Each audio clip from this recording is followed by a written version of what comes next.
বাংলাদেশে এরকম অনুষ্ঠান, সমাবেশ, মিটিং বহুত হয়, কিন্তু এগুলো ফেসবুকের মধ্যেই সীমাবদ্ধ থাকে। তো আমাদের এই যে ইত্তেহাদ, ইত্তেফাক, মিলমিশ হওয়াটা, ঐক্য হওয়াটা কেমন যেন আমার মনে হয় উদাহরণত তেল আর পানি যেরকম মিলে এরকম একটা মিল।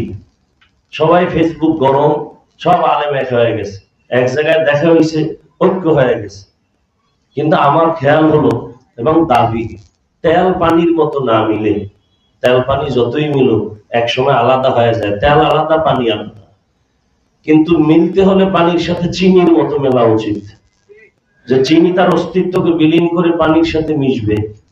সেই ক্ষেত্রে আমাদের করণীয়, আমরা উলামায়ে কেরাম মাঠে, ময়দান এবং ফেসবুকে, ছোট হোক বড় হোক, কারো বিরুদ্ধে, সাধারণ মানুষের সামনে ওলামায়ে কেরামকে লজ্জিত না করি, সম্মান নষ্ট না করি, লেখার মাধ্যমে, বক্তব্যের মাধ্যমে পরস্পরে আমরা এটা সমাধান, মুরব্বী বড়দের মাধ্যমে যদি ঘরোয়া পরিবেশে সমাধানের সুযোগ থাকে, যতদিন পর্যন্ত এই ফেসবুক এবং ময়দানে ওলামায়ে কেরামদের বিরুদ্ধে আমরা জবানকে কন্ট্রোল করতে না পারবো পরস্পরে, ততদিন পর্যন্ত এরকম সেমিনার হবে অনেক, কিন্তু এই মিল তেল পানির মতো হবে, চিনি পানির মতো হবে না।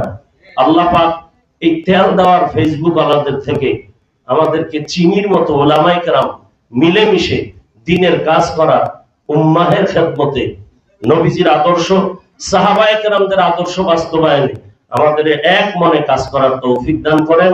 আমাদের প্রিয়, সবার মুরব্বী, সবার প্রিয় মানুষ হযরতুল আল্লামা মামুনুল হক সাহেব, খালেদ সাইফুল্লাহ আইয়ুবী সাহেব, আব্দুল বাসেত খান সাহেব সহ যারা আছেন, আমরা সবাই এক হয়ে চললে এদেশে কোনো নাস্তিক, কোনো ভিন্ন লাইনের মানুষ আমাদের উলামায়ে কেরামদের অনুমতি ছাড়া মাঠে কথা বলতে পারবে না ইনশাআল্লাহ। আল্লাহ আমাদের সবাইকে তেল পানি নয়, ফেসবুকে আর ময়দানে বিরুদ্ধ নয়, বরং এক হয়ে চিনি আর পানির মতো মিলে কাজ করার তৌফিক দান করেন। আমাকেও আল্লাহ বিনয়ের সাথে, আদবের জিন্দেগি নিয়ে সবার সাথে মিলেমিশে দ্বীনের খেদমতের জন্য কবুল করেন। তাদের